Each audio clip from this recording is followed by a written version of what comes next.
ചേട്ടാ, കടുവയ്ക്ക് എത്ര പല്ലുണ്ടാവും? അത് എണ്ണി നോക്കണം. എണ്ണിക്കോ.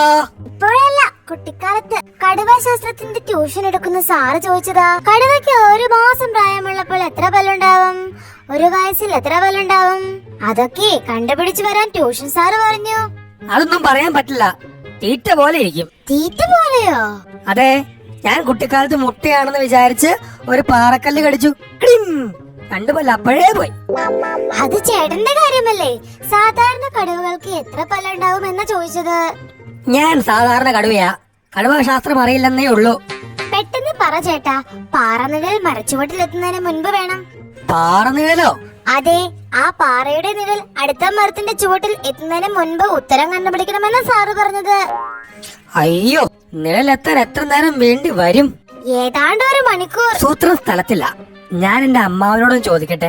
ഇവ കാര്യങ്ങളിൽ അമ്മാവൻ പുലിയാ. എന്നാ പിന്നെ പുലിയമ്മാവനോട് ചോദിക്കാമോ? കുറച്ച് കഴിയുമ്പോ ഇവിടെ വാ, ഉത്തരം പറഞ്ഞു തരാം. ഹാവൂ, ആശ്വാസായി. ഞാൻ നിന്നെ തെരഞ്ഞു നടപ്പായിരുന്നു, ഒന്നും കൊണ്ടും പേടിക്കണ്ട. ഹാവൂ, ഉത്തരം കിട്ടിയല്ലേ? ഇല്ല, അമ്മാവന് സ്ഥലത്തില്ല. അയ്യോ, എന്നിട്ട്? ഞാൻ ആ പാറ തള്ളി കുളത്തിലിട്ടു. ഇനി നിഴൽ വീഴുമെന്ന് ഞാനൊന്ന് കാണട്ടെ.